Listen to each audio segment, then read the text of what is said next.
Hello everybody and welcome to another seafaring shanty singing episode of Poddywood. I am one of your captains, Steve Hester, and with me as always is... A whale of a tale to tell you, lads. That would be me, Andrew Roger Carson, joining you here from the storm-swept seas of Wythenshawe. And you didn't go for either Roger the Cabin Boy or Seaman Staines. I must applaud you for that. Yeah, that's just too juvenile. I know. Well, we're back again, episode 17. And what an episode this is going to be.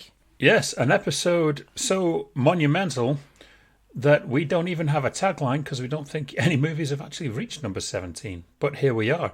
James Bond. Yeah, all right. But I kind of class them as different because every time they change an actor, I see it as just a rebooted thing. I don't class it as one entire story structure. Just like the X-Men. Just like the X-Men, exactly. This is going to be a two-part episode, can you believe that? But speaking of sea shanties and perilous weather and danger at every curve, Yarr. what's in the box last week was Master and Commander The Far Side of the World, which Steve watched for the first time last night. We hope. Indeed, I did. Because we record these episodes on a Tuesday, we settled down on a Monday night, got ourselves nice and comfy in front of the TV, and watched Russell Crowe with a ponytail. Now, this is one of those movies which I remember seeing on the posters and on TV when it first came out, and just kind of could be good, but I never really got around to watching it.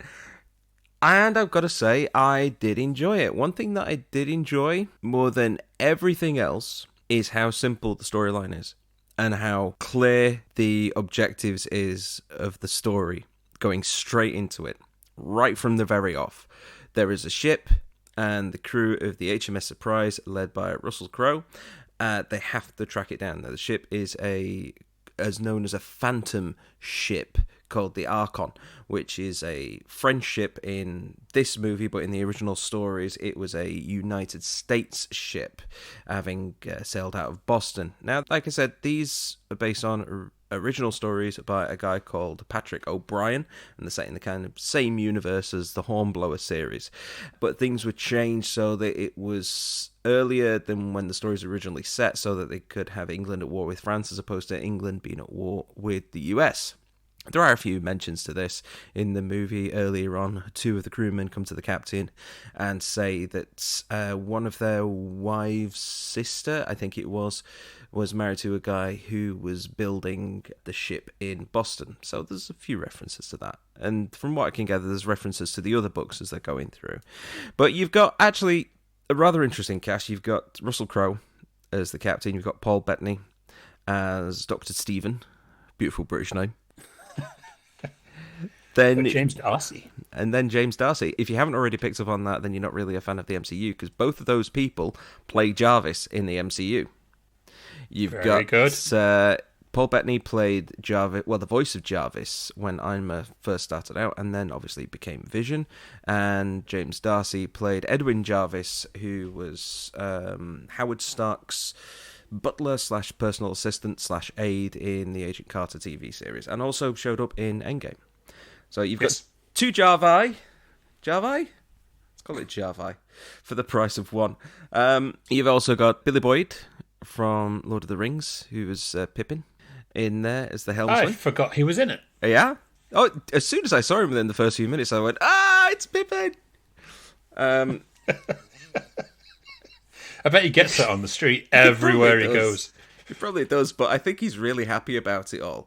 Because I know that him and Dominic Monaghan are two really, really close friends, so they're very happy about it. Yeah, no one on the streets of Ireland is pointing to him and saying, "Hey, it's Seed of Chucky." No, they're not doing that. It's like, "Hey, you're a hobbit," except in an Irish accent. You've also got David Throwful, who, for people that don't know him abroad, was the lead in the British version of Shameless, Frank Gallagher. Very true. Who I met once, because I was doing a play with some of the guys who were in Shameless, and I came down to the set and they were filming some episodes, and he seemed like a really, really cool guy. So, yeah, totally unrecognisable to the fact that I actually watched this again last night, myself because I thought, you know what, I haven't seen it in a while. I'm going to watch it. And it didn't actually occur to me that is Frank from Shameless. In my head, looking at his beard and everything and seeing how scruffy he is in the show, I can almost imagine this being a distant ancestor. So this time on board a ship, polishing silver, and then came to a Manchester housing estate and started stealing it. Yes, that family gene pool got quite shallow. Didn't it just? The movie is resplendent in a couple of really good action scenes. Noticeably, it highlights one of the main problems with The Last Jedi, and yeah, I am crowbarring The Last Jedi in God's this. sake, no, Steve. Insofar as a chase between one vessel and another of more or less equal speed only can work if it exists in a 2D space. Okay. All right. Yeah. All right. Yeah. I'll give you that. Okay, but no, there's some very, very good action set pieces. A cracking battle, actually, at the end, where, spoiler, the Surprise manages to catch up with the Archon, which coincidentally is named after the ferryman of the River Styx in ancient mythology. That is a fact. Yep. And it's one of those moments where lots of stuff is going on. It's very chaotic, but in all credit to Peter Weir and all credit to him throughout the entirety of the movie, even when things are going nuts, it's still really easy to follow what the hell is going on. Yes. You know, you compare that to something like the fighting that's in Batman Begins, and you don't know who's throwing a punch or whatever. But they went really deep with a lot of the nautical terminology, and some of it I didn't even know, some of it I did. Like, several times the captain cries out, hard a larboard. Not starboard, larboard. And I didn't know at the time, did have to look this up on Google, but it turns out that larboard was the original name for the side of the ship where they would draw up against a quay and then load. So it was the loading side of the ship. And so as time went on, I think it said by about, according to Google anyway, by about 1844 it was replaced by port, which I suppose, as well as that, if you're shouting out orders in the middle of a storm, that could very easily get rid of some unfortunate misunderstandings. But there was a few nice little touches as well. From what I can gather, it turns out that the cast had their own quarters where they were able to build up a rapport, as obviously they would do if they're actual characters at sea. They had their own little officers' quarters called the Monkey Club, where they were able to sit back and relax and mix. In terms of performances, because I haven't really touched on this, in terms of performances, I think it's fairly perfunctory. There's nothing really that stands out. Everyone just kind of is. I don't think that's necessarily a bad thing. I think Russell Crowe spends a lot of the film smirking, but then again, his character's supposed to be a bit cocky and what have you. Visually, I think it's very impressive. I think it's a really good looking film with some flawless miniature work done by Weta Workshop, which you'll be hard pressed to tell the difference between that and the actual footage that they've got of the ships. Like I said, lots of attention done to the time period setting, and yeah, I would fully recommend this here movie. Well, I'm pleased that you like it, because it is a fantastic movie. Peter Weir is a fantastic director who really does direct talent incredibly well, and he's very specific. You know, in previous movie he did called Gallipoli, which starred a very young Mel Gibson. He goes a lot into historical fact to present a very authentic movie, and he also directed Witness as well with Harrison Ford. That is a cracker. Yeah. No planes in that movie because the Amish don't believe in them. Nope. So with that, it took 3 studios to make this movie. Actually, according to this, it took 4. Ooh, who's the silent one? I know Miramax is one. Yep. Fox is one. Yep, because they're leading. Was one. Yeah. Let's see if I can get the others. I know it was them 2. Yeah. I was going to say DreamWorks. It wasn't DreamWorks. No, it wasn't DreamWorks. No. Okay. It was Universal. Universal, yes. They're the third credited. And it also mentions Goldwyn. Not MGM. Samuel Goldwyn. But yeah, Samuel Goldwyn Jr. All right.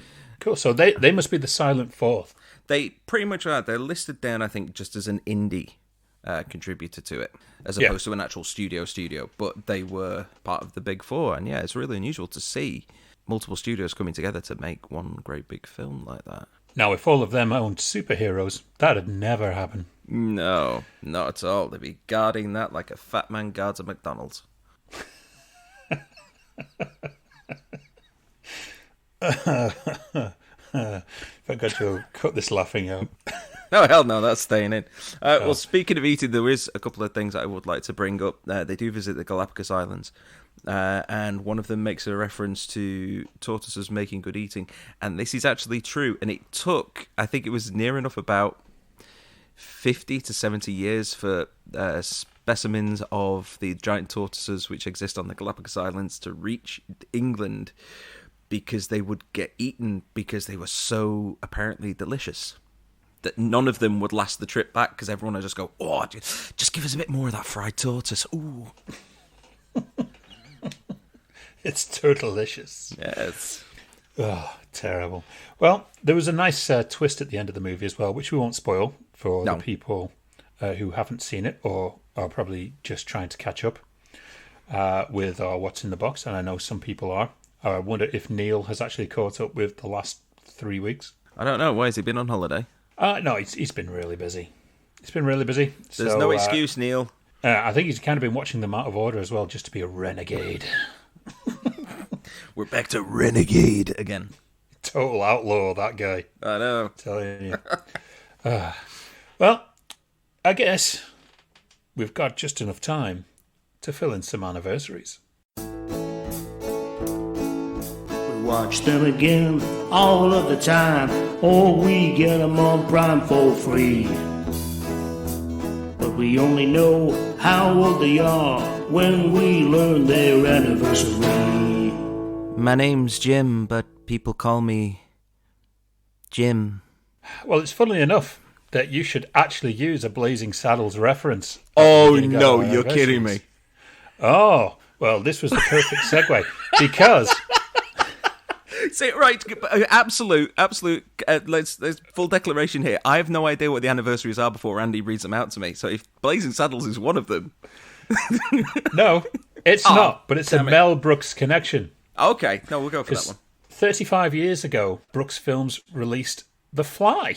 They did The Fly. Brooks Films did, yes, and starring Jeff Goldblum, directed by David Cronenberg. This was a movie that was kind of hard to get greenlit until Mel Brooks kind of stepped in with Brooks Films to actually produce this movie. And what a movie it is. It is absolutely amazing. And totally disgusting. I remember, I think it was my mother turned it off after the incident with, was it the cat? Which I think turned off quite a lot of people. Yeah. But it stood the test of time to become, a really amazing movie.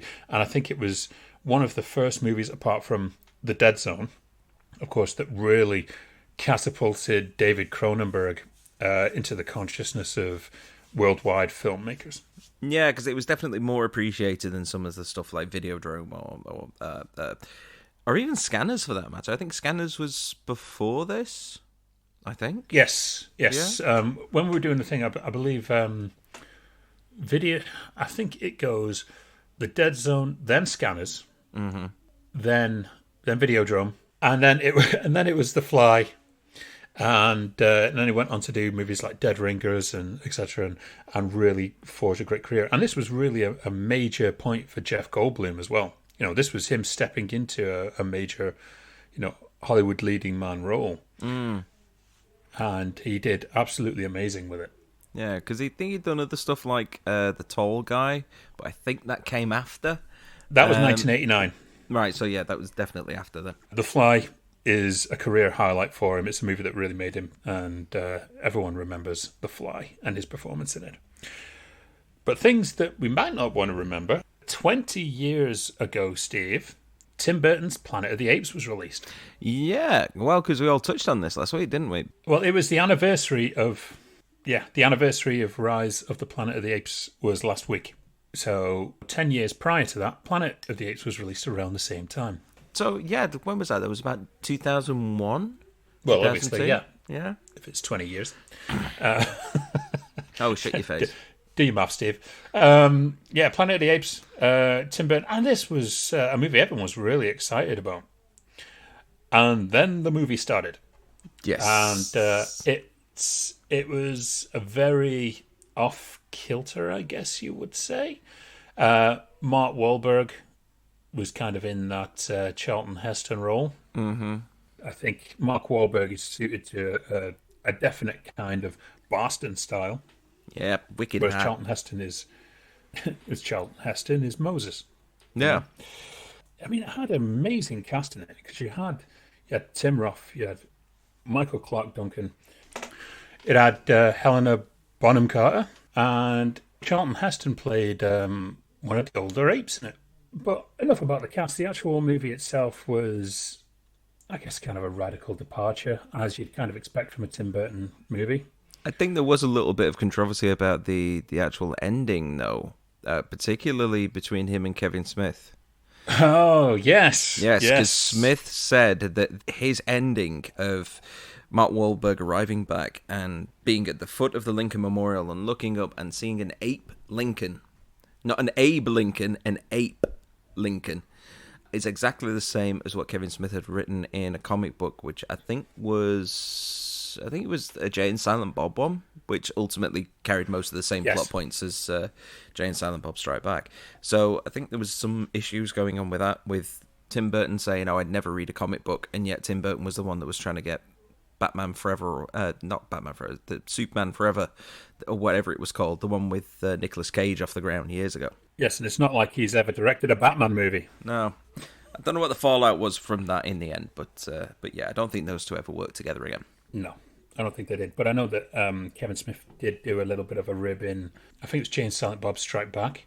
They did a bit of a Planet of the Apes joke in there. We will not be the ones to spank the monkey will spank us.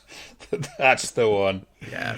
That's the one. What happened to Kevin Smith? He used to be great. I reckon he still can be great. I just think he needs to surround himself with better people. Yeah, possibly. Okay. Can you believe, Steve? 15 years ago, Snakes on a Plane was released. Born from a poster and catapulted into the world.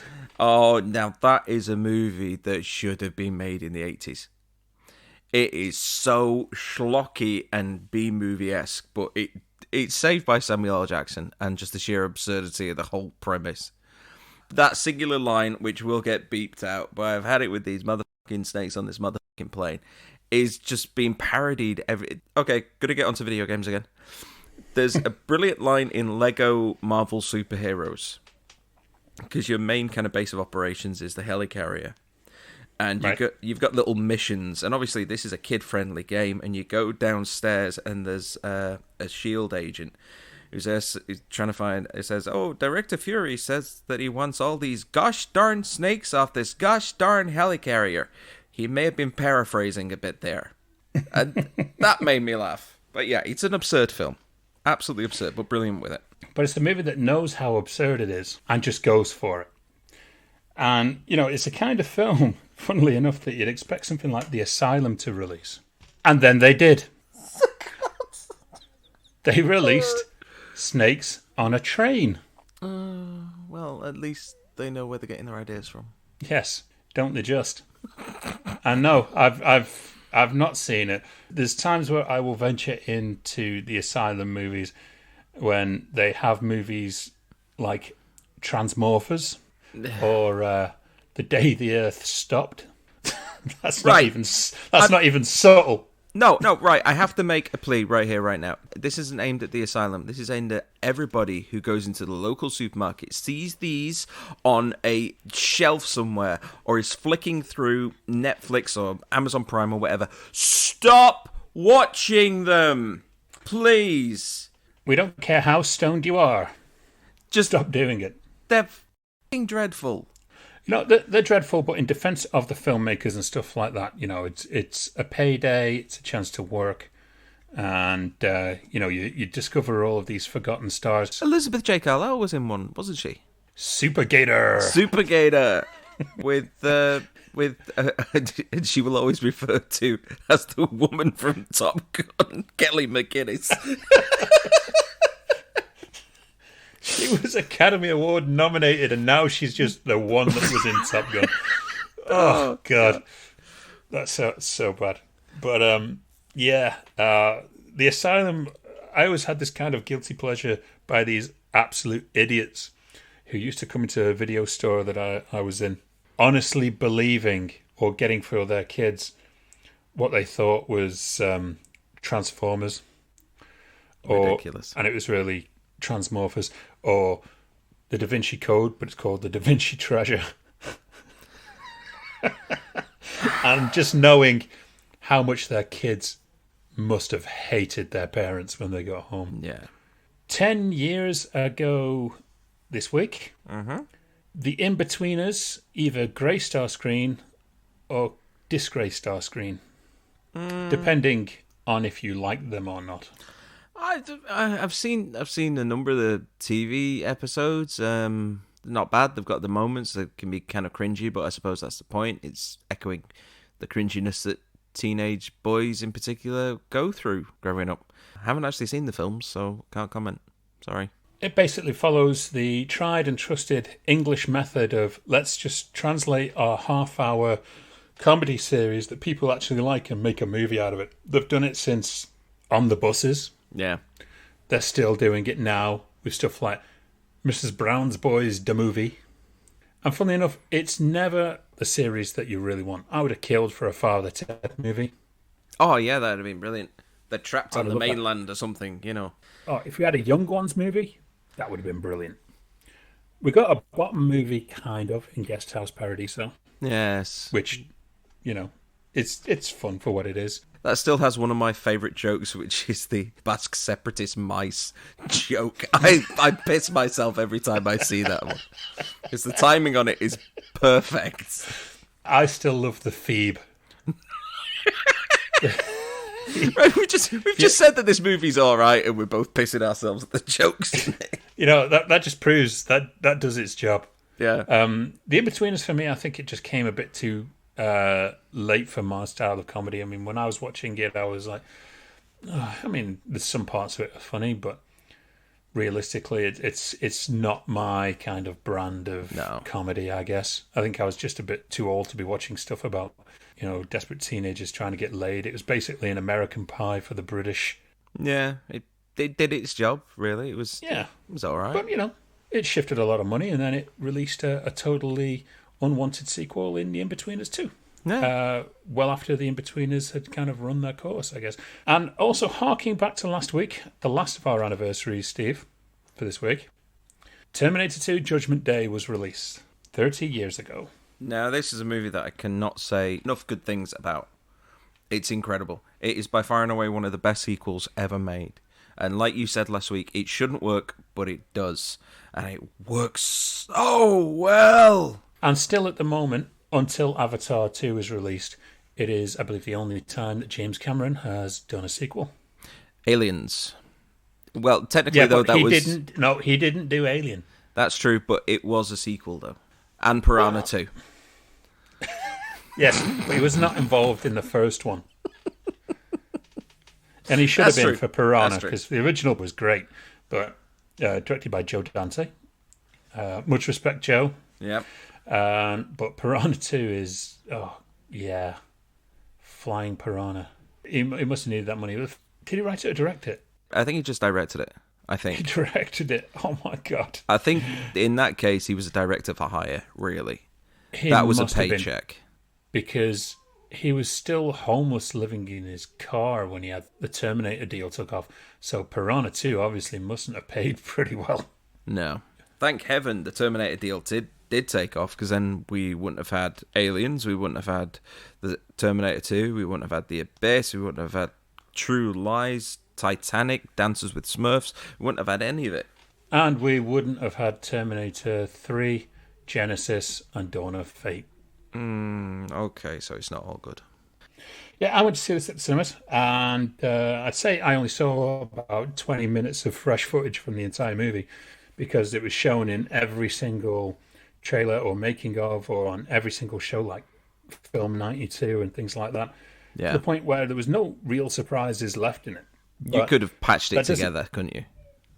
You could have. I reckon you could have saved yourself some money by just recording all of these sections and then splicing the movie together however you wanted it. Tarantino style. He's already died, but now we're going to find out how. Maybe just lift some scenes out of your old copy of Cyborg Cop that your mum bought for you, thinking it was Terminator 2. Yeah.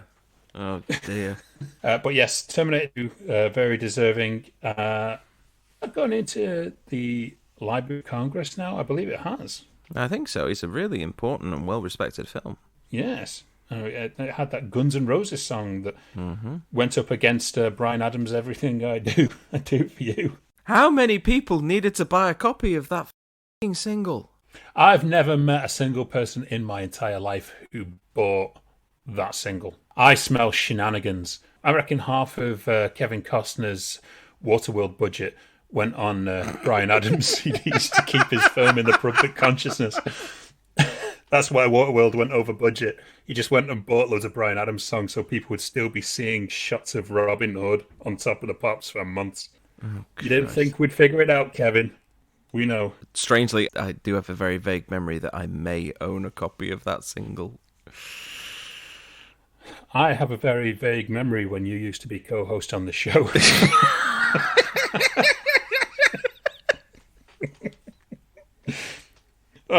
Anyway, that's the anniversaries for this week, and I think it's time for our long-awaited guest. We've so been waiting for this.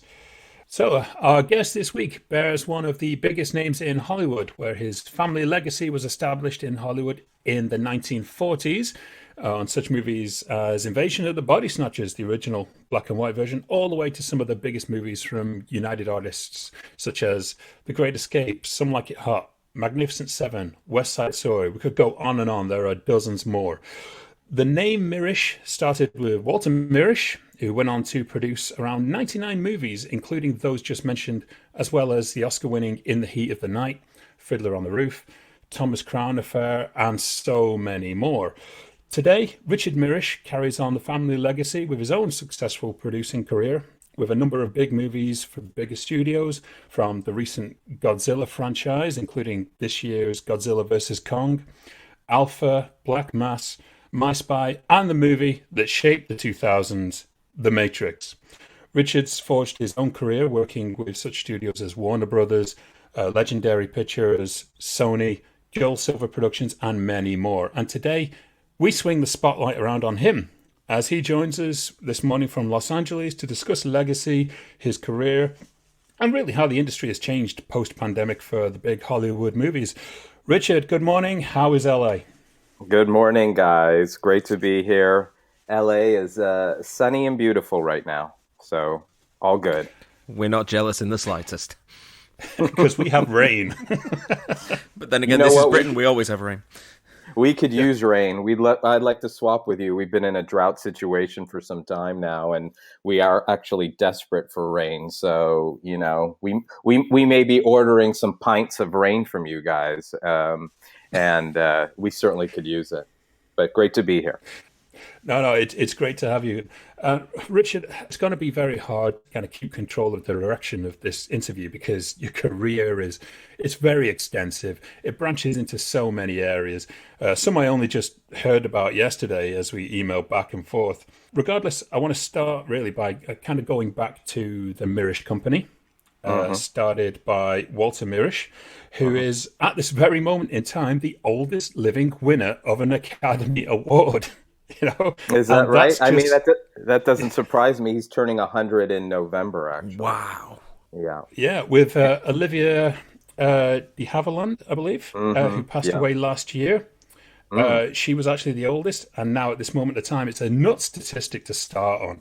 And believe me, it's going to get even more impressive from here on in. I think you mentioned the other day that, Walter, his knowledge of filmmaking is still very much there, even at his age. It is. I saw Walter. I went to visit him with my dad a couple months ago.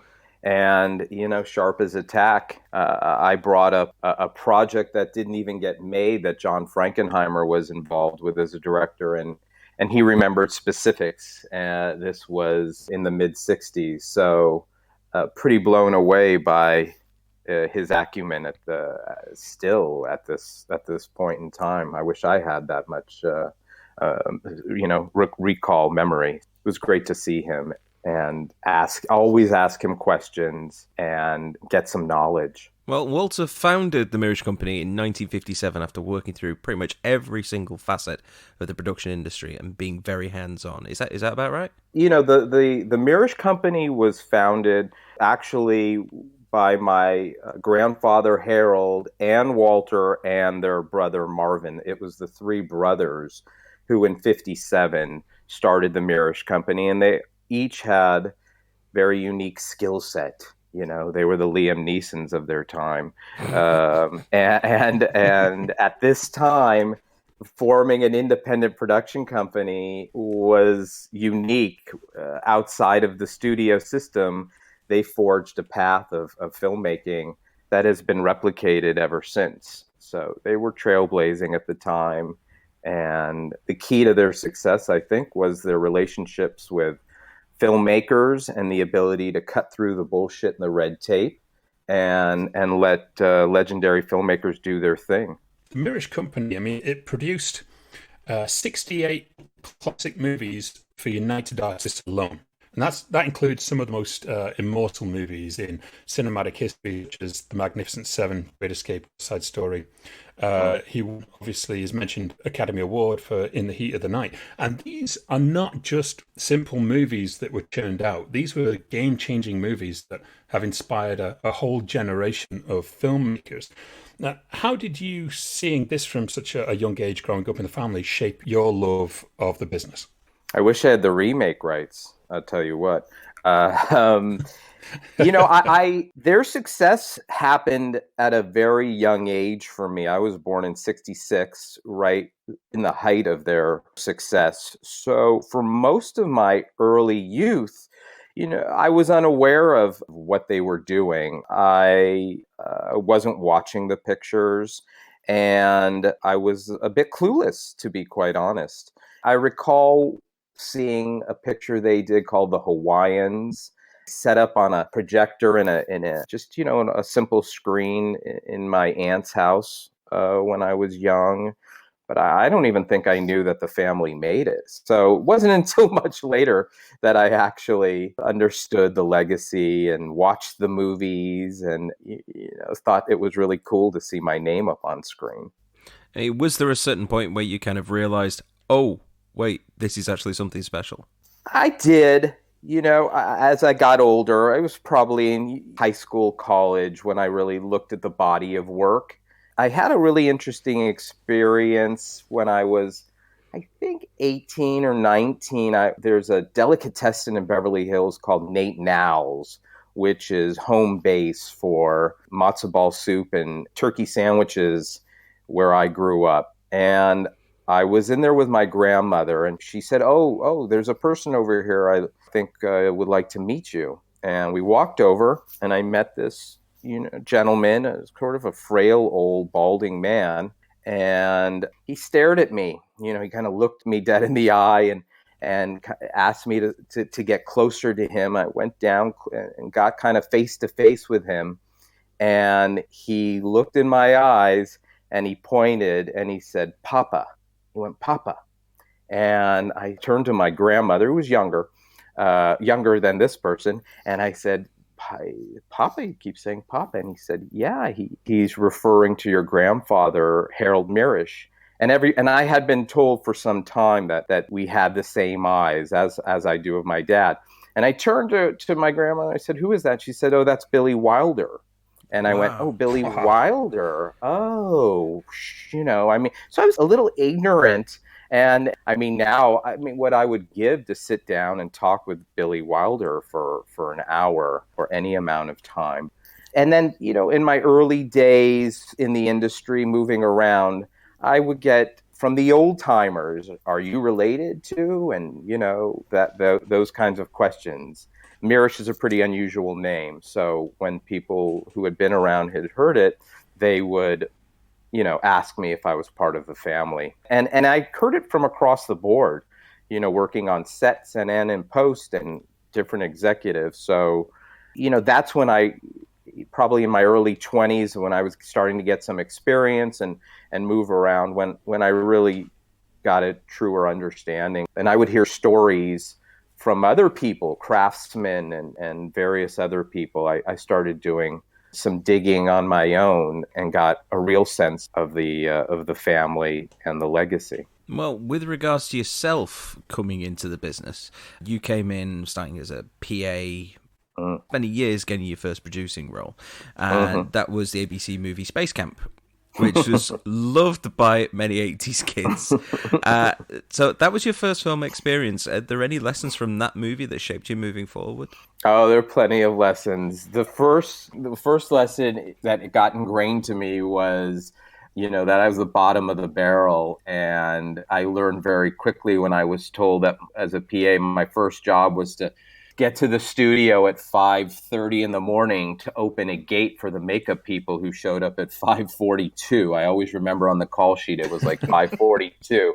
But we were shooting on the layered studio lot, which is where they shot Gone with the Wind. And, I'd pull up, nobody was there. I guess there wasn't enough parking on the studio for everybody, so they had a lot outside.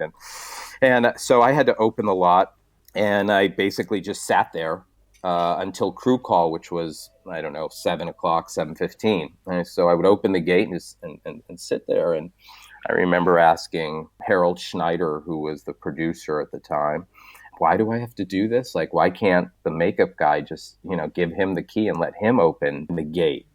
And he gave me a look and said, because we told you to, it was basically like, okay, I'm not asking any more questions. I'm just going to do, I'm going to do what I'm told. And then I had another big run-in with Harold. Look, my job on that show was to stand outside the stage that they were shooting on, which, mind you, had a red light turning and they sounded a bell.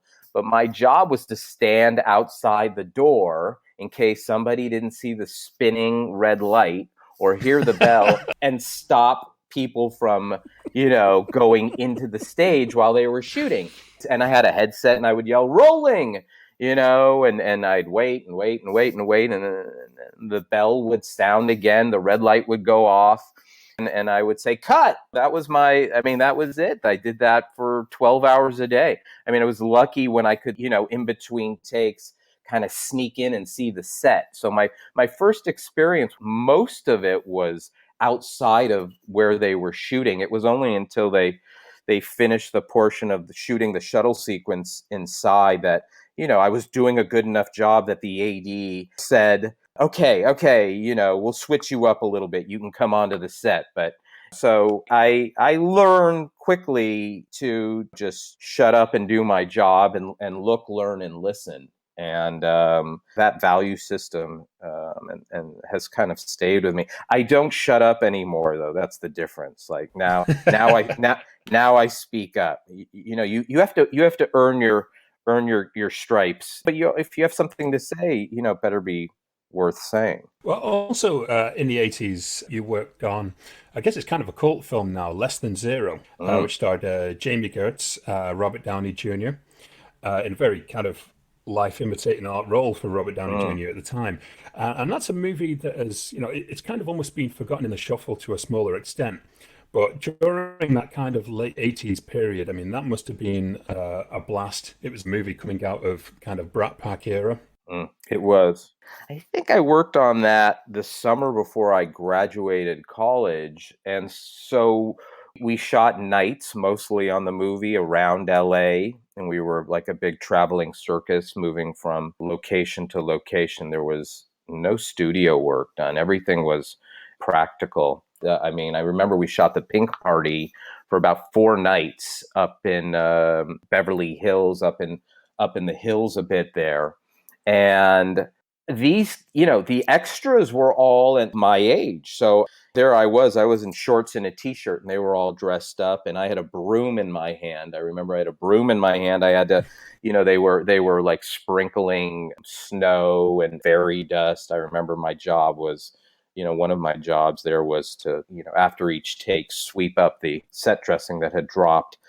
It was a blast to work on the picture. I'd read the book. And I grew up in the area, and, one of my principal jobs on that picture was to drive Jamie to and from set. So that was a pretty good gig for me.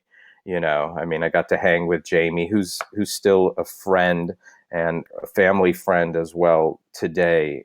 Again, it was a fun experience. I got to know Robert Downey a bit, who I would later work with on The Judge. So, I mean, not bad for a summer gig, right? 2 summers before, I think I was working for an aunt and uncle. They sold furs, and I sat in a little warehouse and pushed fur jackets up and down the street in the sweltering heat. And I did that for a few weeks. My family was like, "What the hell are you doing? Like go, do something like real and productive." I was schlepping furs and playing cards with them. So this was, I worked on Space Camp the following summer and Lesson Zero. I knew I wanted to get into the business somehow and started getting some practical experience before graduating college. Well, upon graduating college, your first job was working as an assistant to director Paul Brickman on the movie Men Don't Leave. Paul, from what I understand, is a director who doesn't really like the viability and has some discomfort with the attention that Hollywood gave him following Risky Business. How was your experience working with him? Paul was the greatest. I mean, for me, coming out of school, I graduated school, and then I was on, I went pretty directly to Chicago. And it was my first experience working on location. John Avnet, the producer, was the producer of Less Than Zero. And I stayed in touch with him while I was at school. And he said, "Well, what are you going to do when you graduate?" And I said, "I don't know, get a job, do something, keep trying to gain experience." And he, we kept in touch, and the timing worked out great that they were going to be in Chicago. And then we went to Baltimore later to shoot Men Don't Leave. And he offered me a job as Paul's assistant. And Paul couldn't have been easier for me to work for. I mean, I think he was uncomfortable having an assistant, truthfully. The most he ever asked me to do was go to the fridge and get him a Coke. I mean, there was very little that Paul asked of me. So I got to sit and observe and move around with very little, responsibility. I mean, it was kind of a dream job at the time. I think I played more basketball with Paul and John Avnet and Chris O'Donnell. We set up a hoop, and in between takes, we would play ball while they were lighting. I mean, it was an easy gig, but it was great in so many ways for me to be on location and get that experience and start to finish. This was the first experience I had start to finish, and that moved into post-production. We got back to LA after shooting. John kept me on the team, and I was able to see the movie all the way through to finish. And that was my first, post-production experience. And obviously that later, that shaped what I'm doing to this day. Well, actually, in kind of working through the business, especially getting into the post-production, you kind of soon ended up at Joel Silver Productions, working on such movies as Ricochet, directed by a good friend, Russell Mulcahy. Hi, Russell. Yes. Hi, Russell. So right around the time when Silver Productions was kind of the big company in town for action movies, such as The Last Boy Scout, that had come out around that time as well, which you also worked on. And how did this kind of relationship with Joel Silver come around? Was Joel a fan of previous Mirisch movies growing up and kind of made that connection? Well, I actually met Joel through my incredible stepfather, Leonard Goldberg, who was quite a successful producer. Yeah. Growing up, when we talk about my exposure to the business, I got more exposure to the business through Leonard, who I would go visit at 20th Century Fox. He was partners with Aaron Spelling during that time, and they were making, a lot of seminal TV shows like The Rookies, SWAT, and Charlie's Angels, and Fantasy Island, and T.J. Hooker, and Family, and Starsky and Hutch. So when I was a younger kid, I was on, the sets at Fox quite a bit. It was kind of near my school. I would go visit him. I mean, it was the greatest times. They had a golf cart, and all I ever wanted to do was, ride the golf cart and they let me drive the golf cart at a young age around the studio lot. And his bungalow and Aaron's bungalow was right next to the MASH set, so I would sneak onto the MASH set. And I wasn't even watching MASH at the time, but just like, oh, something to do, and being sneaky about it. And Leonard was a wonderful man. And he then became president of 20th Century Fox, I think in 88 or 89, right around that time. And he was at Fox when Joel Silver made Die Hard. And, there's a famous story about, how much money they paid Bruce Willis at the time to star in Die Hard. And he was just a TV actor. So I think they paid him $5 or $6 million at the time. And yes, crap load of money. So I think Joel was forever in debt to Leonard. And look, Leonard has a storied history. He's an episode and a whole long conversation in himself with what he did and achieved. But when I was, 16 or 17, I was a huge Eddie Murphy fan. Eddie had done 48 Hours, and I think he had been on SNL. And Paramount had signed him to a 3-picture deal. And I saw at the house, an invitation came to the house to invite Leonard and my mom to this party that Paramount was throwing in at the Hard Rock Cafe. And it was, it was a giant envelope that opened into basically a one sheet that had a caricature of Eddie holding the world above his head with that famous smile. And I said to them, you guys got to take me. Like, I got to go meet Eddie Murphy. That's all I cared about. I wanted to meet Eddie Murphy. And they graciously agreed. And so I was really nervous. We went to the Hard Rock Cafe. It was packed. And at that time, I mean, Andrew, you're a big guy. I'm a little guy. I'm on the opposite end of the spectrum. And at that time, I wasn't even 5 feet tall. I was, this tiny little dude. And I'm like, there's no way I'm going to find him. Like, how am I going to meet him? Where, there's this sea of people. And I wasn't sure it was going to happen. This is all I cared about. And Joel came over to Leonard and just to say hello. And Leonard said, Joel, Richie really wants to meet Eddie. I mean, that was it. Before he even finished his sentence, Joel had grabbed me by the arm and streamed through people, like kind of put moving them aside. I was just sort of being pulled in a blur, and he threw me right in front of Eddie. Eddie was like sitting on a bar stool holding court. People were all around him, and there I was, and I was looking up at him, very cinematic, and Joel says, Eddie, this is Richie Mirisch, this is Eddie, say hi. And, I kind of dumbfoundedly looked up and went, hi. I could barely get hi out. And Eddie looked down at me. He stuck his hand out. And I kind of sort of got my hand up there. And he started shaking my hand. I mean, it was as limp as could be. And he grabs my hand really tight. Starts shaking it. Hard. He's like, come on, man, give me a real handshake. Grab that hand. Grab it. And I'm like, I'm grabbing it. Now I'm like wrestling with Eddie Murphy, and he's smiling and laughing and I'm just staring up like starstruck. And he lets go of my hand and he kind of smiles, basically saying, okay, goodbye.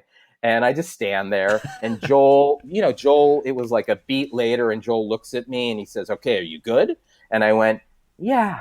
And he grabs me by the arm and pulls me back. And and I'm looking back, and Eddie kind of looked at me and pointed. And then, the wall of people closed up. And Joel's pulling me through the people, throws me back in front of Leonard and said, we're good. And that was it. That was my introduction to Joel and to Eddie. And later on, when I was in need of a gig, I met Joel.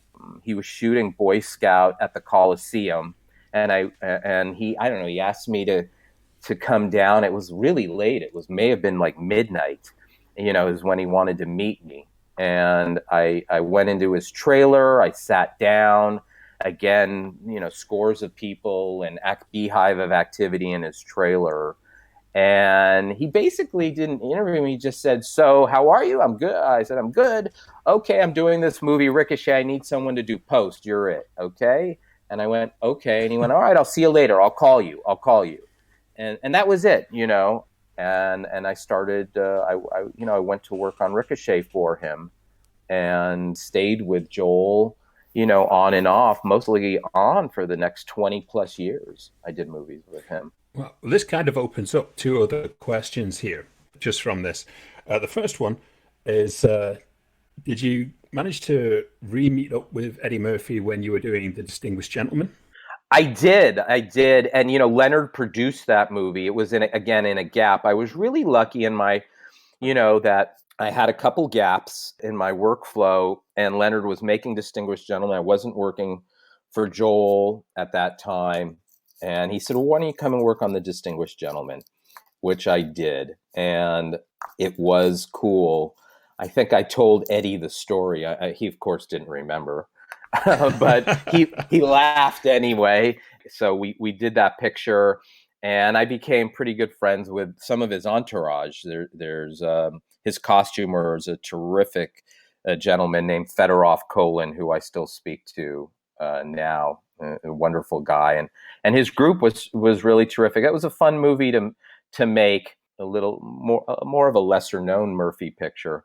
But Jonathan Lynn directed that picture, who had done Nuns on the Run, and that was a fun picture to work on. All I can think of is I've heard stories about Joel Silver, and he's supposed to be a pretty big, imposing guy. So all I'm picturing right now is you saying that you're a ball of about 5'0", and this huge guy bulldozing his way through a crowd of people like some out of control super tanker, just dragging you towards Eddie Murphy.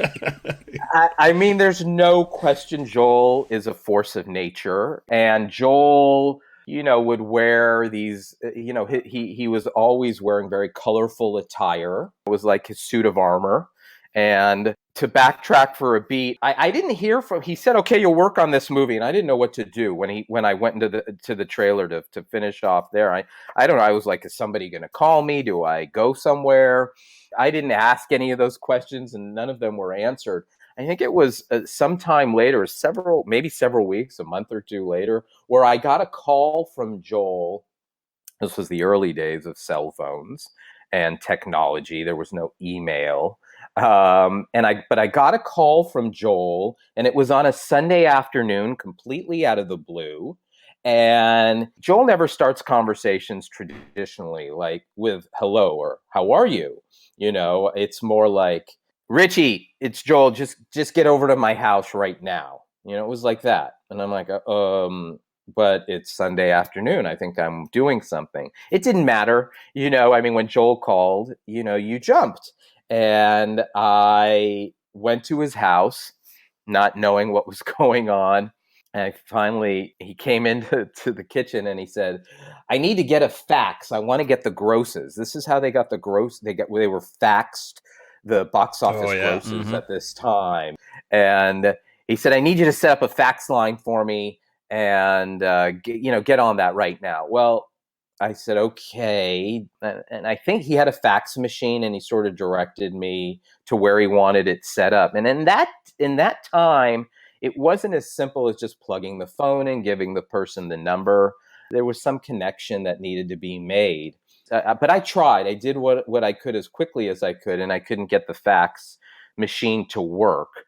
I called a certain number of people, and I don't know, I had to call the phone company to get set up, and it just wasn't going to happen, in the time span that Joel wanted, which was right then and there. And I said to him, "Joel, I have to call the phone company tomorrow. They're not working today, and I'll get this set up for you tomorrow." Well, that was the wrong answer to give him.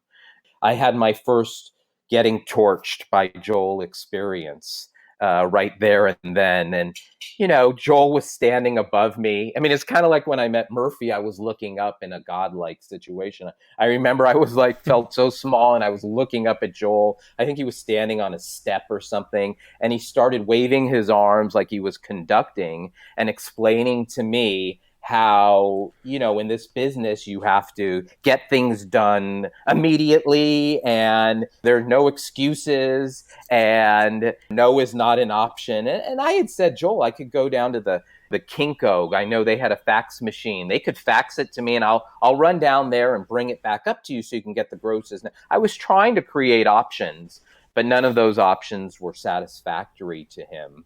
And I walked out of that house wondering if I would survive, and, how would I really do in this business? Maybe I've had it easy. I've never, I'm working for now, the biggest producer in Hollywood, and I can't even get a fax for him. Mind you, it was Sunday, and, the phone company wasn't going to make an allotment for me. But I mean, again, it was a real lesson. I mean, I at the end of the day, I want to believe it wasn't about the facts.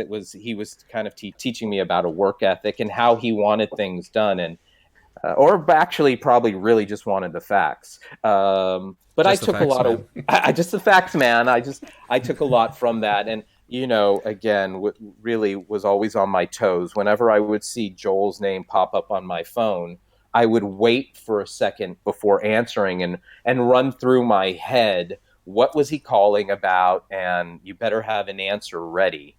I got a little nervous, always a beat nervous. Like, is he going to fire me? Did I fuck up? Was that my mind always went to what did I screw up, particularly in those early years. The later years, I felt more comfortable that I was on top of things and getting the job done. In reference to two questions here. One is in respect to our good friend Russell, and a question that we have constantly asked. The first question would be, when are we ever going to see Ricochet in its proper aspect ratio? And two, how accurate is that depiction of Joel Silver from True Romance? Well, Joel has been depicted in a lot of movies, loosely, very loose. I mean, you want to see Joel, watch Roger Rabbit. Watch Roger Rabbit. I mean, that's Joel directing Roger, and that's pretty accurate. I mean, Joel does not suffer fools lightly. Joel is incredibly charismatic. Joel is incredibly smart. I mean, post-production, I mean, you can't fool him. I mean, there are people, who kind of BS their way through certain aspects of the process, and you can never do that with Joel. He knows everybody's jobs so well. He knows the process. So you better give him an answer that is true and sound, and you should have viable options ready. And again, early in my career, I gave him the wrong answer a few times, and he straightened me out, and he gave me his point of view, and I learned. But I mean, I guess from True Romance, Saul Rubinek's portrayal, I mean, it's obviously way over the top. I mean, I mean, other than the beard and the loose clothing and the larger than life personality, those are the things that are connected to Joel. I mean, Steve Martin did a rough vibe on him in Grand Canyon. Joel's, of that time in that era, was the preeminent producer, and such an extroverted personality that, look, I think this was done on purpose. Movies were branded Joel Silver movies, so just like actors, you saw his name and you knew what kind of experience you were going to get, and I think that was done by design to great success when you look at the body of his work. Okay, but it still doesn't answer us. When are we getting the full version of Ricochet? Yeah. You know what? Truthfully, I heard you guys ask Russell about that. I of course, I had absolutely no idea. When I finish a movie, I deliver the picture and I'm gone. I move on. I rarely look back. Every so often for the next year or so, I'll probably get an occasional call from the studio about something. But when I deliver a picture, I'm out of there. So in terms of the video aspect ratio and why they didn't go scope, who knows? I mean, it was in the early days, right? Early-ish days of where DVDs were exploding. The studio started realizing, like, wait, we got something good here. There was no Netflix. There was no Amazon. People were craving content to own. And why they didn't transfer the picture in its original format, I have no idea. I mean, probably saved somebody $20 and they said, okay, let's do it. Or nobody dug deep enough to ask the question. And it's crazy that Russell wouldn't have been, nowadays the directors and in post were involved with that process. We really weren't back in that time. I mean, now when they do all these HDR elements, we go in and we hear the sound. There's so many formats. It's outrageous, though. I mean, back then it was pretty simple. It was a stereo release and pictures were transferred via film. We weren't even in the digital age. And I think HBO financed that movie. And it was distributed through Warner's. And I just think that somebody just didn't give a shit. Now it's a much bigger deal. I can't see that happening now. I mean, they put every format under the sun, but people aren't buying DVDs anymore. It's all now being done for streaming and the home theater experience. I mean, laser discs, VHSs, DVDs. If you've got them, hold on to them, because in 20 years, that might pay for your kids' college education, like baseball trading cards. They are definitely becoming obsolete. Well, let's just rewind a little bit. Your first foray into producing was the incredibly popular Tales from the Crypt series. And this then led to you producing the second Crypt movie, Bordello of Blood, directed by Gilbert Adler, a man which you would produce a number of horror-related features with in the 2000s. Now, I understand that the ending of the film was reconceptualized by yourself and the editor, Stephen Lovejoy. Now, was this due to poor screenings by the public or notes from executives? What was it? No. I mean, truthfully, it was while we were shooting. Quite honestly, obviously Gil and Alan Katz, who were the writers, we were all up in Vancouver shooting, and the ending that was scripted was being called into question while we were shooting. And as we were watching the picture evolve, I think the thought was we needed to do something different. And Gil, who was a wonderful person and was busy directing the movie, I think kind of offhandedly said to Lovejoy and I, like, well, what are we going to do at the ending? We need to do something different. I got to go direct. You guys come up with something. And I think it was something like kind of like that where we Lovejoy and I just started bullshitting ideas of what to do there.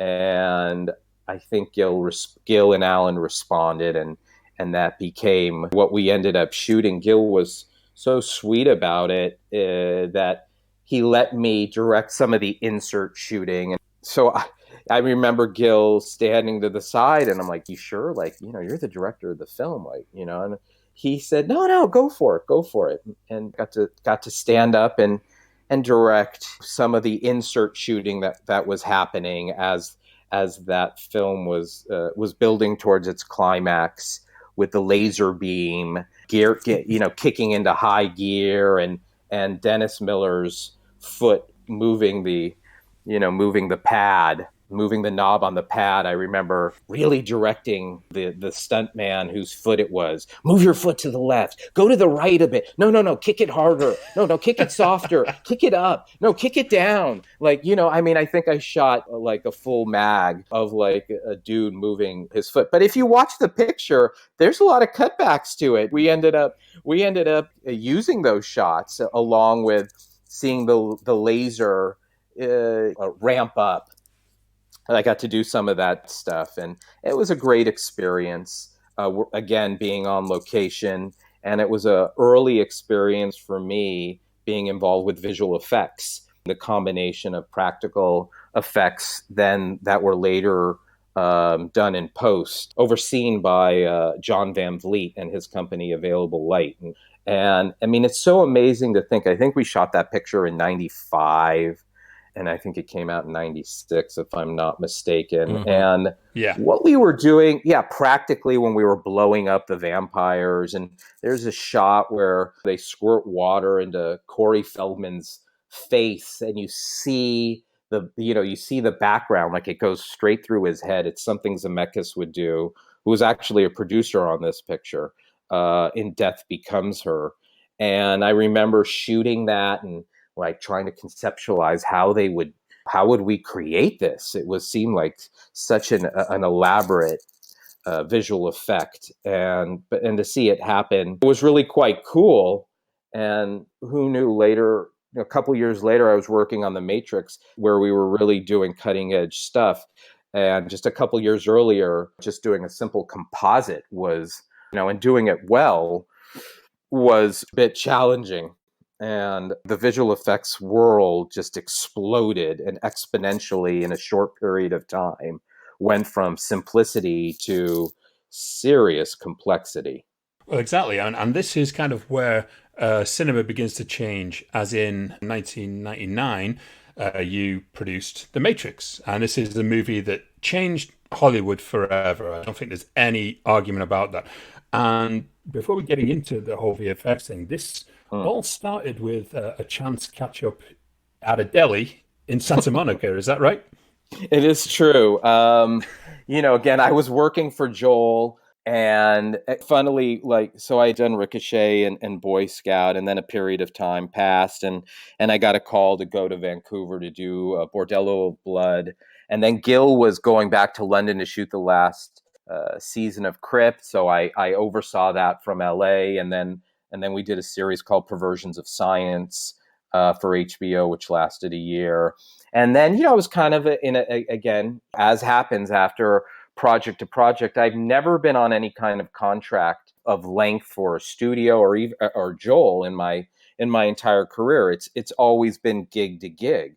And at that time, it was, you worried, you had to really make your money last, and you had to budget carefully. I was a single guy at the time, and basically enjoyed that existence, because when I finished a picture, I knew I would have time off.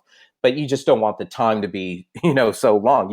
It'd be perfect if I could have 2 months off and start the next gig, so I could travel and decompress. But things never really work out exactly how you want them. But as I've said, I've been very fortunate that I've been able to work continuously without a contract of any length. And this was during a down period of time, and I was down at the Santa Monica Mall with a couple friends having dinner at the Broadway Deli, and I saw Joel at another table. And I got up and walked over to say hello. And again, as with Joel, there's no BS. There's no greetings and salutations, like sit down and have a piece of rye bread. It was Richie, I want you to go to Australia and work on this movie I'm doing. How do you feel about that? And I went, oh, okay, yeah. What are you doing? Are you free? And I said, no, I'm free. And he said, oh, okay, come by my office in the next day or so and talk about it. And I walked back to my table and I said, well, I just got a gig, which is great. I guess I'm paying for dinner. And I think I'm going to Australia. I mean, okay. I don't know what I'm working on. I don't know what I'm doing. I don't know what it is. I don't know for how long. I got a copy of The Matrix. I think was either sent to my house or I picked it up because he wanted me to read it before coming in to see him. And I remember the first experience of reading The Matrix and really being confused. I had no idea what the picture was about. I couldn't visualize most of it. There were terms in there like the white construct, and I would stop and really, try and figure out what that meant and what am I seeing, and it was really all way above my head. And fortunately, I mean, I felt really stupid reading it. And I went in to see Joel, and he's like, "Did you read the script?" And I said, "Joel, I got to be honest with you. I really don't. I don't get it. I mean, it seems really cool, but I don't understand it." And I think Joel said, "Yeah, no one does. Neither do I. Don't worry about it. It's going to be great. It's going to be amazing. These two guys are geniuses, you know." And he just laughed, and he took me into this tiny little office.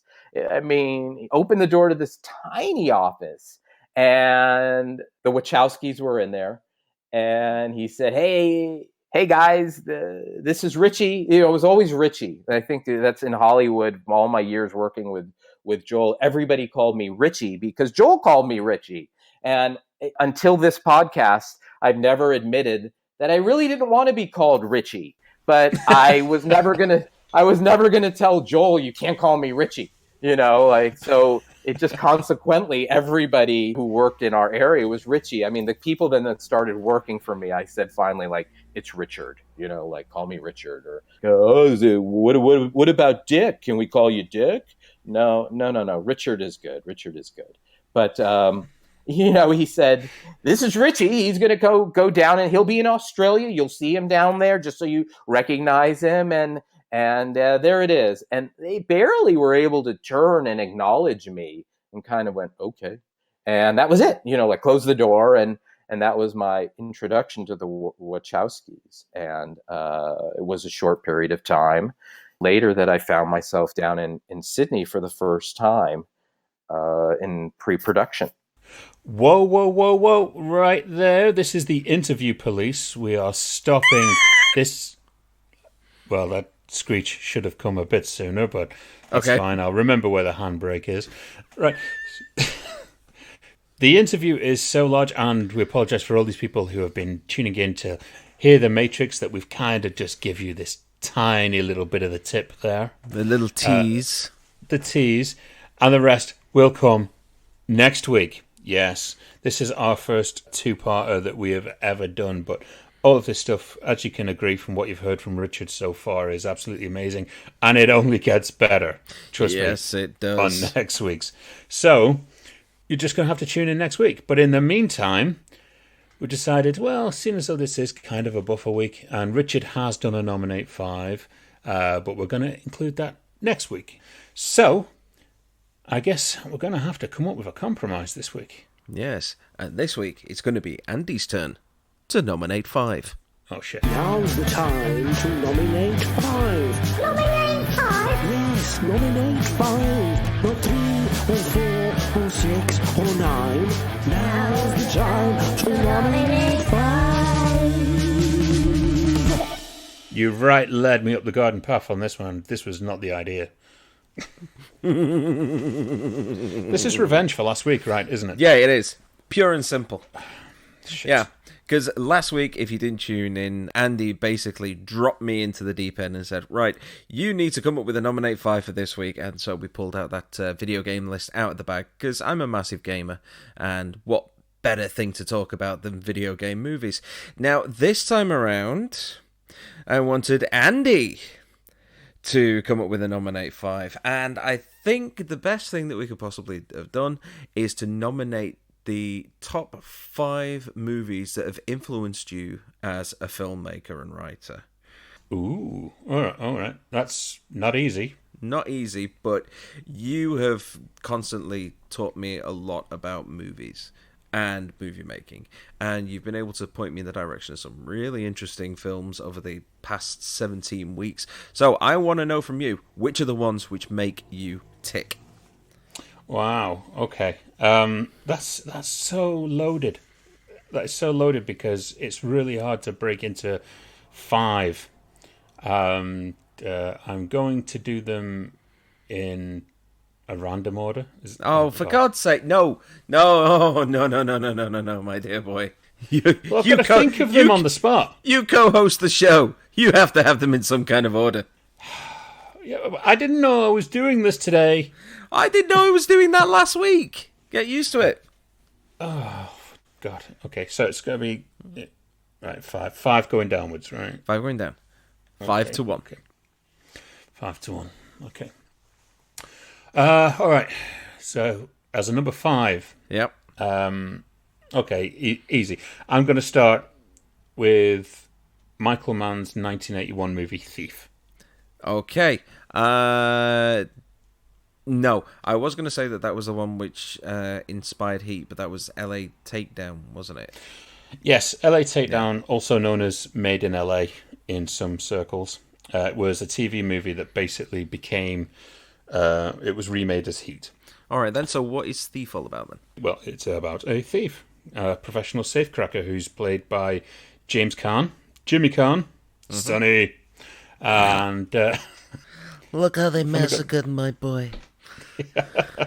Well, this is actually was Michael Mann's first movie. This was, I wouldn't say low budget, but compared to some of the stuff that Michael Mann has done in later years, it is. I mean, this is like before Miami Vice, so this was him really cutting his teeth. It is just a phenomenal movie.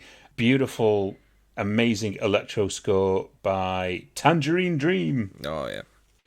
So even prior to Street Hawk, Tangerine Dream did this score, which is just phenomenal.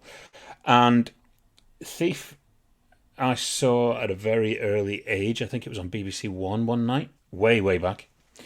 I'd even say it was something like 86 or something like that. And there was something about it I just loved. When I kind of got into filmmaking, I always had envisioned this movie, its style, the performances, the way it was written, and particularly there is this absolutely amazing scene between James Caan and Tuesday Weld, who plays like his girlfriend in it. They have this scene set in a diner that is about 10 minutes long, and they're just talking, but it is so engrossing because they ad-libbed the entire thing. No, really? Yes, and I believe it was all done in one. And basically said, I think Michael Mann just gave them, all right, here's what you've got to achieve by the end of the scene, is the kind of things you've got to drop in. And these two phenomenal actors just really delivered on this scene. And I've always wanted to pay homage to that. And in the movie that I am looking to hopefully shoot very soon, which we'll hear about at a later episode, I paid homage to that scene with two of the main characters in it, by writing this really well-written, by my standards, restaurant scene. It was a major selling point of this project. That it was the turning point for this movie. And Michael Mann's Thief I will put out there as definitely in my top 5. Okay, then. So that's... It's in the box, Steve. It's in the box. Well, why does that not surprise me? Everything's in the box. But what is number 4? Oh, number 4. Okay, I'm going to go number 4. I am going to go with more of an arty movie, and it is Koyanis Katsi. Now, I haven't seen it, but I am aware of it. Puts it in the box. Yes. Basically, this was a movie that was it was presented by Francis Ford Coppola. I saw this movie at a friend's house. A friend introduced me to this in the late 90s, I believe. They just got it on DVD because it was released. And we watched it right at his house, and I was just absolutely engaged. And this is a movie that it does not use your typical storytelling techniques. It doesn't have actors in it. It doesn't have dialogue. It's basically, moving photography. That this guy has gone out and recorded all this footage of all these amazing images around the world and put it together to create this message story, right, of how Earth has kind of evolved and changed and kind of where we were going with the space race and stuff like that. And it's all set to this iconic score by Philip Glass, who doesn't do a lot of movie scores. And it's very rare when he does. But it's so iconic, it's been used in a lot of commercials and things like that. It was even used in Watchmen when they were filming the Dr. Manhattan story. The music in the background was from Koyanis Katsi, from Philip Glass's score. Yeah, no, I was aware of the Philip Glass angle. He also used some of that in GTA 4. And I think it was the same piece. Kind of reminds me that in terms of the music of the music that they used in Demolition Man. Yeah, a little bit. because it's the way it beats. But from what I gather, Koyaanisqatsi means something like world out of harmony or something like that, doesn't it? Life out of balance. Life out of balance. Is what it means. Yeah, very close. My first movie that I did in film school was inspired by Koyaanisqatsi. And I remember when I screened it for the tutors there, the people who were marking me, they just said, this is film festival ready. And that was the first thing I ever shot. And I filmed it basically in a field with one camera, no crew, and no dialogue or anything. And it was very arty short film called The Wire. I don't think it's available anywhere. I think I've got the only copy of it. That majorly opened my eyes to, okay, I know that I can do this. And I have a vision. And that, as a director, you just want one person to kind of really appreciate the work that you do. Over lockdown this past year, when we had no projects going and nothing was happening, me and Neil, our composer. You right, Neil? All right, Neil. I had an idea to go out and shoot all of footage of Manchester during lockdown when no one was out. All of the streets of Manchester city centre were empty and desolate. I just had the idea I want to do something based around lockdown that is a throwback to Koyaanisqatsi and that kind of message that they gave, which I'm still editing. So yes, Koyaanisqatsi, I would put that up there as one of my most influential. All right. Well, these are some good choices already, because I have heard Koyaanisqatsi held in high regard, but what is going to be number 3? Number 3, I know you have seen this because I took you to see it. Once again, we're going to go with Michael Mann to Heat. Yep. Yeah. Heat it's the movie that completely changed my focus on movies. I went to see this in the theatres in 95 on my own, because no one else was interested in going and seeing it, and I was like, oh, I want to see it, so I'm going to go and watch it. And I knew that it had been made as LA Takedown, made in LA, whatever. And I wanted to see this kind of pairing of Pacino and De Niro for starters, and I was a huge Michael Mann fan by that point anyway. I walked out of seeing that movie completely changed. It's extremely hard to explain this profound effect this movie had on me, because it was so patient and so well done, so well cast, so well shot. Everyone will say the table scene between De Niro and Pacino, is what makes that movie. It's not. There's so many elements that make that movie, and it's inspired in my writing as well. I think that's what really changed my focus of writing from something like Reservoir Dogs and write all cool and hip stuff to actually writing something so much more realistic, and in the moment and breathing that moment and not trying to force the dialogue to create a moment. There's a very big difference. I know some writers will really relate to that. With Heat, it was just phenomenal, and it still is. I watch it every single year, and when it was being shown at Deansgate, the AMC cinema there, yeah. And as soon as I saw it was going on the big screen, it was like, I've got to do this again. And I know that my co-host here, Steve, has not seen it. No, you took me along, and I really enjoyed it. I think there's a few bits in the movie which don't quite work as well as they should do. It's a little bit long, but what is in there is a really, really solid crime drama, which doesn't dwell so much on the crime as it does the characters and the relationships between them. And, well, it's also got a really good score as well, which is massively evocative. Elliot Goldenthal. Yeah. And it looks incredible as well. Yeah, it's just a magical movie. Mm-hmm. It does it for me every time. If I ever come across somebody who says that they've not seen it, it's always such a shock to me, because I think it should be right up there with stuff like The Godfather and Star Wars and stuff like that, as stuff that everybody should see. Mm. And I was amazed when I met a fellow writer called Ed Neumeyer, who wrote RoboCop, Starship Troopers, etc. And when we sat down and he asked me what my favourite movie was, and I told him Heat, I realised it was his favourite movie as well. And he said, that is the best film school you can go to, is watching that movie.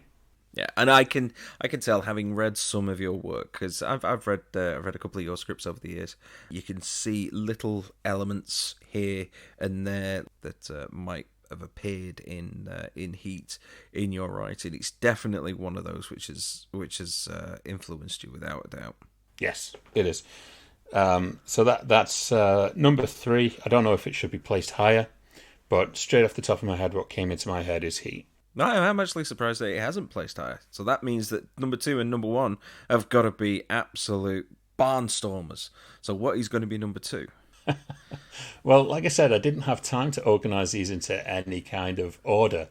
So this one might be a major come down. For It's some Guest people. House Paradiso. No, that's number 6. All right, okay. I'm going to do a bill and add that one in. I think for number 2, I'm going to throw one out of left field, and it's a movie that I have to seriously defend my love of. And one of our previous guests, Jay Oliva, is like, how the hell do you love this film so much? I've basically got to say that 1997's Antoine Fuqua movie, The Replacement Killers. Mm-hmm. Okay.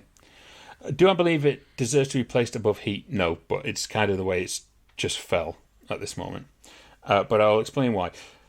I went to the cinemas to see this on what I believed was National Cinema Day. I went to see this and Deep Impact. I think, obviously, Replacement Killers was the better movie. I'm not going to lie, yeah. It's no Armageddon. Replacement Killers, the version that came out theatrically, is very bare bones. It's a very vanilla action flick, but incredibly stylish. I'm going to go for the extended version here, which has a lot more of the storyline and the characterization put back into it, especially when it comes to Mirisch Sorvino's character. With this movie, I was so excited because it was Chow Yun-Fat's first American movie. And I am the biggest Chow Yun-Fat mark on the planet. I've got to be, because he is just an amazing presence on screen. And he's the one person I would tumble over everyone to work with. And this movie, as soon as it opened, that opening scene with the Crystal Method music over the main titles, it was style like I could not believe. And yeah, I think it still holds one of the records for the most amount of bullets fired in any movie. American movie, I believe. It's probably been overdone by something like John Wick or something now. Probably not, actually, because there's not that many shots fired in John Wick. It's not like the Expendables, where you've got people with belt-fed machine guns just firing blazingly. But there's 2 things that I do remember about the Replacement Killers. One is that when I was in college around about the same time, there was almost like a very early viral marketing campaign where you could go onto the website and it would send an email to whoever it was that you wanted to send an email to, where it was kind of set up as if it was a warning saying that you were going to get assassinated. And I don't know how long that lasted, but that was a bit worrisome. And the other thing is, I came round to yours one night and we were having a few drinks and everything, and you put this on, but it was fairly late in the night and I was a bit smashed. So yes. I have got little to no recollection of this movie, even though I sat next to you on the couch and watched it with you. Yeah, but you really enjoyed it. Yeah, and then obviously you were so smashed you couldn't remember it and say, I think I've got to watch it again because I can't remember. But at the time, you were loving it. Yeah. And no, it's a very special movie for myself. And I know Jay says, oh, the action sequences in that. Fine, it's from the 90s when the action sequences were a lot different than action sequences are nowadays. Okay? And I think we thank The Matrix for that, because The Matrix, suddenly it all became gun-fu, unrealistic fighting techniques which worked for The Matrix, but now it's in everything. And now people are just doing Hurricane Ranas in fight scenes. And doesn't that piss you off? To be honest, a lot of fights in movies these days just kind of all blur into one. There's nothing that really makes a lot of them stand out. I like just the good old days when a fight scene would be someone coming up and punching someone so hard in the face just once. That there's more effect in that than there is to suddenly whipping out all of these fancy martial arts moves and then wrapping your legs around someone's head and then flipping them to the floor in a wrestling move that they're trying to play off as you get taught in an international spy school.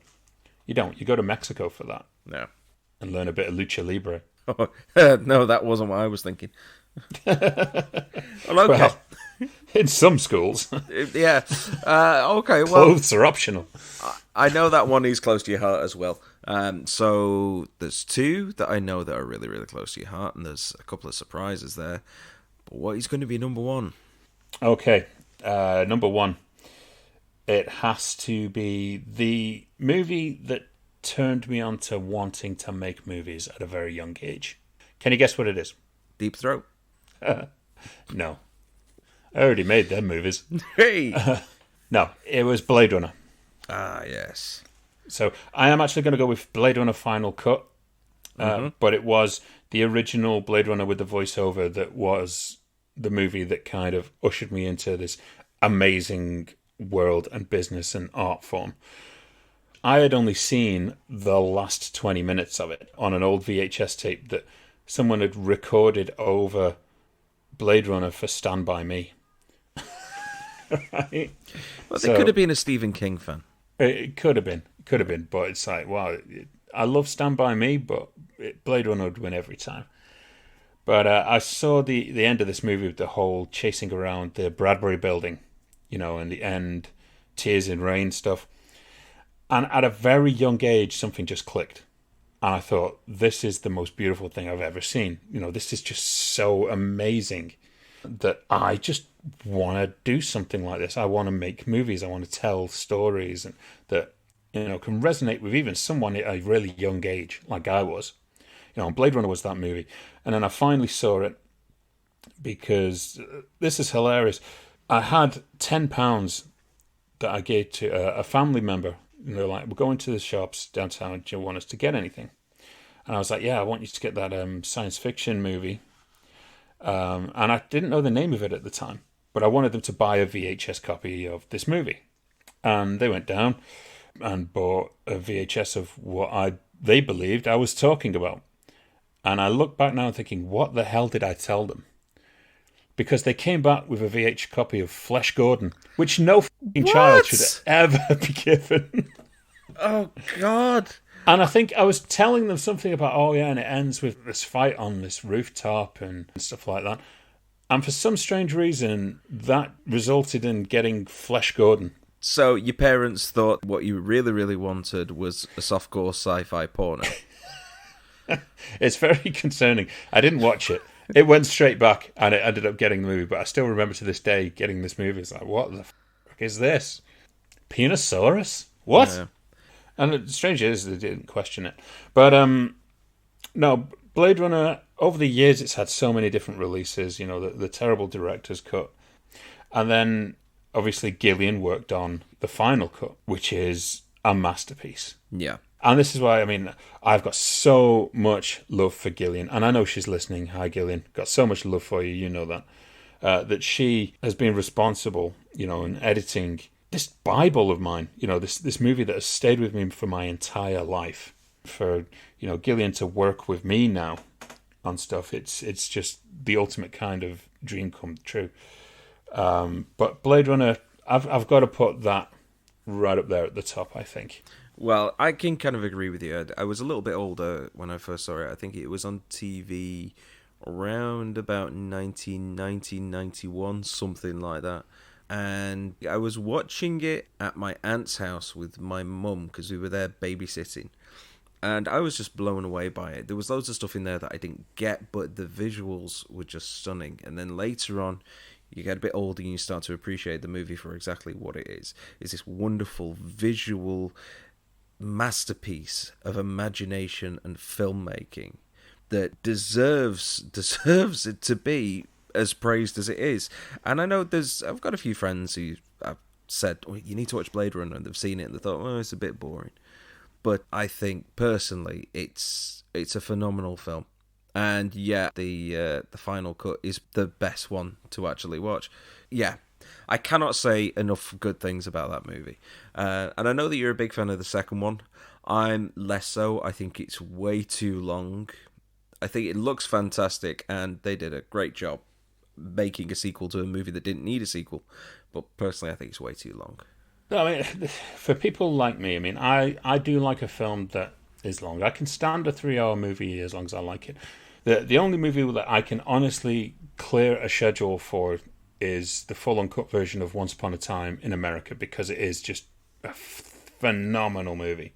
But other than that, 2.5 hours is comfortable time for me, because I love when they're filling it with character and actually giving you a reason to really like these characters. Blade Runner 2049 for me had an amazingly profound effect on me when I went to see it. That it's the first movie I have come out of the theatre after seeing it, and actually I had tears. And to actually see a movie that is so loving to that original movie, when you get so many sequels that just destroy them.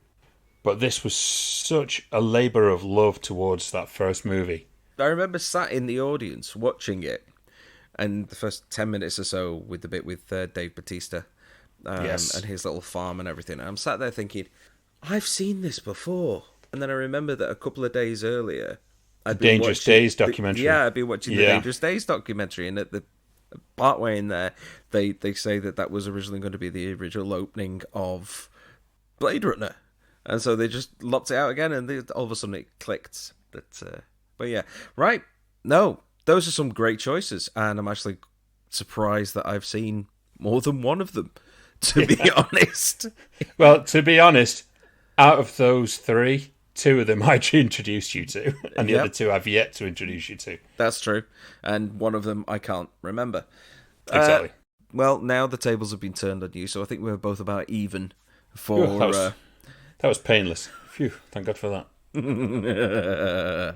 Don't do too much of that shit, though. No. I'll expect it. Well, it's just because of all the pain that you put me through whenever we ask what's in the box. What's in the box? What's in the box? What's in the box? What's in the box? Very good. Thank you. Very good indeed. Quite pleased with that segue myself. This is something that I had prepared for. So, I guess I've got to rummage in the box. You better let everyone know what we're doing. Okay, well, what's in the box is the part of the show where Andy tries to improve my cinematic education and get me away from movies which have loads of car chases and also video games. That's playing video games, not movies that have video games in them. He's going to pull out a name of a movie which is certified fresh on Rotten Tomatoes, and then if I haven't seen it, I have to go away and watch it the night before we record our next episode. If I have seen it, then we keep picking out names of films until we find one that I haven't seen. Our record so far is 2. Yes. So if we go past that, it'll be pretty impressive. First one I have pulled out for this week is, I think you may have seen this when we were doing the other podcast, The Assassination of Jesse James by the coward Robert Ford. Yes, I did watch that, because this was an aborted attempt to actually get Poddywood off the ground about 2 years ago.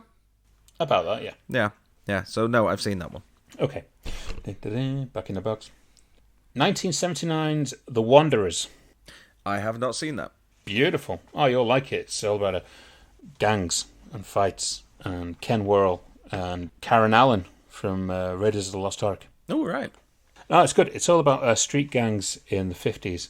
So I remember it came out around the same time as The Warriors, which I'm sure you have seen. Or if you haven't, that's going in the box. But, so yes, I played the game, but that's about as far as I go. Oh, well, yeah, it'll be a surprise for you when you do watch the movie then. But yes, The Wanderers, that's a really good film, actually. That was among the first ever VHSs I bought in a collection. Wow. From the video collection, which was a video label here in the UK that is synonymous with their tapes getting chewed up in machines. Was there any particular reason behind that? I don't know if they were extremely cheaply made or what, but all of the video collection tapes that I've ever known would react badly in a VHS and start eating the tape. Huh. If anyone else has suffered that with video collection releases in their youth, let us know. Yes. Right, so that's one thing to take away until next week. And I guess that's it for this week, isn't it? Yes, join us next week where we will have the second part of Richard Mirisch's just phenomenal recording where we'll talk about The Matrix, Godzilla vs. Kong. We finally get the truth behind the House of Wax Set Fire and as well as other stories. We just got to make sure that Richard Mirisch and Herb Gaines do not listen at the same time. No. Otherwise there will be trouble. But yes, thank you for tuning in this week. We really look forward to you joining us next week. Let us know all of your thoughts on all our social media channels. Get in touch with us. We want to hear what you enjoy, what you like, and give us some talking points. Yeah, you can get in touch with us on Facebook and Twitter at Poddywood. You can follow us on the Reddit subreddit at r/Poddywood. And we're now available on all decent podcast apps, including Audible. So there's no excuse. Yes, you can find us. Just search for us. Until next time, bye.